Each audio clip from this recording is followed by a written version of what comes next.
kailangan ng tulong ni Digong sa kanyang anak at humingi ng tulong itong si VP Sara Duterte. At sabi nga ni Digong ay gagawin ang lahat. Napatalsikin si Pangulong Marcos para maka-takeover ang kanyang anak na si Vice President Sara Duterte. Gagawin daw ng dating Pangulo ang lahat, pati Na ginagawan lahat ni dating Presidente Digong.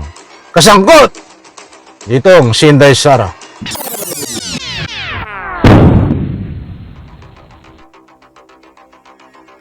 Alright, welcome back to my YouTube channel. I'm Andes Vlog. Ito ang matindi, mga kaibigan. Itong si Inday Sara Duterte ay humingi na ho ng tulong sa kanyang ama upang maligtas sa kanyang nalalapit na ikulong. At siyempre mga kaibigan, humingi na rin po siya ng tulong sa kanyang ama upang maligtas na malusutan ang kanyang kaso. At ito pa ang mas matindi, humingi na rin po ng tulong sa kanyang ama na itong si dating Presidente Digong, itong si Inday Sara, upang sa lalong madaling panahon ay maluklok siya sa Malacanang. Aba, ay pag sinabing maluklok sa lalong madaling panahon, itong si Sara Duterte, diyan sa Malacanang, ibig sabihin ho, ay siya na sa lalong madaling panahon ang magiging presidente ng Republika ng Pilipinas at papalitan niya itong ating kasalungkuyan, kagalang-galang Pangulo na si Ferdinand Bongbong Marcos. Paano po nangyari yun? Ano ang tulong na ito, mga kaibigan? Nako, ay magugulat ho kayo. Kaya huwag pong kaligtaan, panoorin, pakinggan, unawain ang vlog na ito.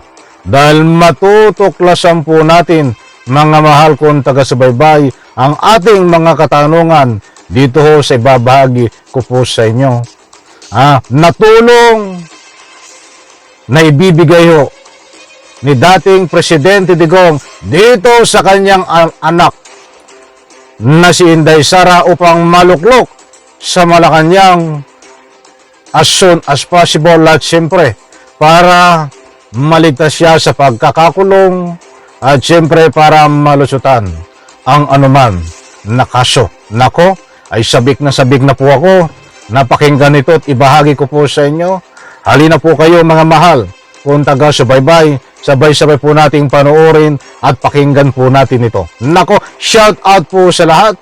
Karapal daw ang panawagan ni dating Pangulong Duterte tungkol sa pagsuporta ng militar kay Pangulong Marcos. Pero ang Armed Forces of the Philippines tinabla si Digong. Nasa frontline ng balitang yan, Brian Casillo. hindi basta-bastang magpapa-impluwensya o magpapadala sa anumang hamon ang Armed Forces of the Philippines. Solido raw ang chain of command si Pangulong Bongbong Marcos, ang kanilang Commander-in-Chief. Nako, ito na ho. Ang ginaganong ko na. Ito na po matutuklasan natin. Ang tulong na ibibigay ni Digong sa kanyang anak upang maluklok sa Malacanang, na ito ay hiningi din tulong ni BC, huwag natin tawagin BC, hindi karapat-dapat, di ba? Ni Inday Sara. Hiningi ni Inday Sara sa kanyang tatay na si Digong na tulungan siya upang maluklok sa Malacanang. Eto. Listen and listen well. The chain of command is intact. It is secured. We take pride in being military professionals. Ang amin pong loyalties is to the flag and to the Constitution, and we adhere to the chain of command. Ganyan ang ninindigan ang sandatahang lakas sa kabila ng hamon o tila panawagan ni dating Pangulong Rodrigo Duterte tungkol sa pagsuporta ng AFP kay PBBM. There is a fracture in the governance sa ating Pilipinas ngayon. Walang makakorek niyan. Nobody can correct Marcos. Nobody can correct Romualdez. It is only the military who can correct it. Iyan po mga kaibigan, ang direkta na panawagan na isang kudita. Nitong si Digong, naku, ay malakas ang loob ni Digong na magkaroon po ng kudita.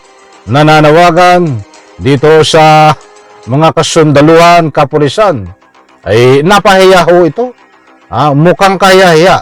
Dito ho si Digong. Ito pa, mga kaibigan. Challenge to the military itself. The whole of the military, kasi sila ang supposed to be protector of the Constitution. Hindi malinaw kung paano, bakit at kung ano ang sinasabi ni Digong na fracture o bali sa pamamahala sa bansa. Maanghang naman ang Buweltaria ng Malacanang. Sa pahayag ni Executive Secretary Lucas Bersamin, makasarili ang panawagan ni Digong na patalsikin si Pangulong Marcos para makatake over ang kanyang anak na si Vice President Sara Duterte. Gagawin daw ng dating Pangulo ang lahat, pati pang-insulto sa armed forces para lang matuloy ang kanyang balak. Nakagugulat daw ang anilay garapalang panawagang kudit. Nako, ay maliwanag po. Garapalan na panawagang kudita. Gagawin pong lahat nitong si Digong. At kasangkot itong kanyang anak na si Inday Sara upang nang sa ganunoy magkaroon ng kudita na makikinabang ho ay para maluklok sa Malacanang itong kanyang anak na si Inday Sara. At siyempre, ay yung kaso nga niya ho. Sa dami ho ng kaso nitong si Inday Sara, nakakaharapin at kinakaharap na. Ang latest update nga dito ay malapit-lapit na ho ito. Dito sa tangkang pagpaslang sa ating kasalukuyang Pangulo Bongbong Marcos. Pag naging presidente ho ito, lahat po yung pinag-uusapan nating mga kaso na yan. Ay 99% pwede pong mawala lahat, mga kaibigan. Kaya ganon na lamang, mga mahal kong taga-subaybay, na ginagawan lahat ni dating Presidente Digong. Kasangkot ditong si Inday Sara na maluklok ho sa Malacanang. Yan po ang tulong na binibigay at hiningi na tulong ni Inday Sara dito sa kanyang tatay na kailangang magkaroon ng kudita sa lalong madaling panahon ng maluklok sa Malacanang. Itong si Inday Sara. Nako po, ay nananaginip po ito ng gising. Ng dating Pangulo. Dapat daw sundin ni Duterte ang saligang batas at igilan ang pagiging responsable. Sa huli, sinabi ng Malacanang na hindi tamang mang-agaw ng kapangyarihan sa pamamagitan ng pagpatay, panggugulo at pag-aalsa. Maghintay daw sa tamang panahon at sumunod sa tamang pamamaraan. Para naman sa ilang kongresista, umi-style ang mga Duterte para ilihis ang usapan tungkol sa umunoy anomalya sa confidential funds ni Nililis ang usapan, umi-style itong kampo ni Duterte, itong mag-amang ito, upang hindi mapag-usapan at ilihis ang isyo tungkol sa confidential funds. Ito pa ho, nako. Sara, hindi raw bebenta sa militar ang hamon ni Digong. Lumang tugtugin na yan. Wala nang naniniwala. Wala nang sasama dyan. Nako, ay pahiya kayo ngayon. Pahiya itong magamang ito. Sabi nga ng mga kongresista, ay luma, tugtugin na yan at wala na hong sasama. Mga kaibigan, ito pa. Problema na kailangan ayusin, which is yun ang ginagawa natin ngayon. Huwag na silang tumagdag sa problema ng bansa. Dinidivide pa nila tong bansa natin. Kailangan niya ng tulong ng kanyang ama, no? Para tulungan yung anak na pagtakpan kung ano man yung kinaharap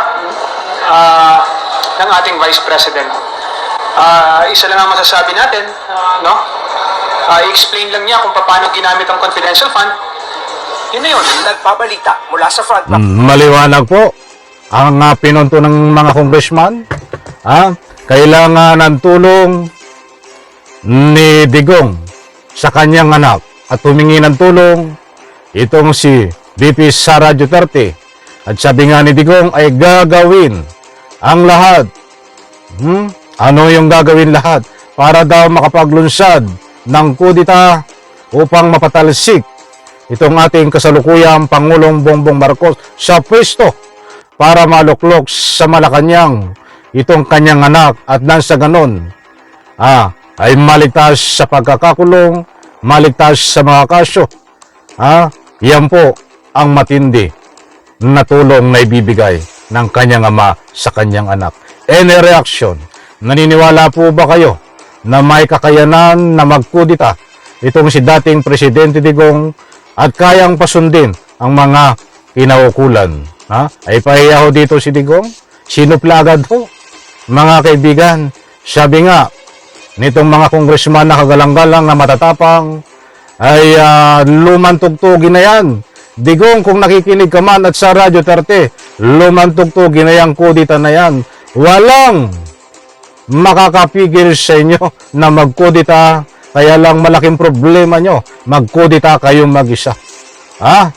Ay kaharapin nyo kung ano mang kaso ang dapat kaharapin nyo, pero malabo ang iniisip nyo na kudita, nananaginip kayo ng gising na mag-ama kayo. Muli po, maraming salamat, pagpalain po tayo lahat. Yan po muna ang latest update. Abangan po dito ang pang mainit na update tungkol dito kay Inday Sara at kay Digong sa susunod natin vlog. Any reaction, diyan po sa comment section, inaanyayahan ko po kayo magbigay ng anumang public opinion. Pakisupport po ang aking second YouTube channel. Nandiyan po ang link sa comment section. I-click nyo lang po, i-subscribe. At saka itong aking main YouTube channel, please subscribe po sa lahat ng hindi pa nakasubscribe. Maraming salamat. Pagpalay po tayo lahat. Bye-bye. Palapakan. Isa like po sa video na ito.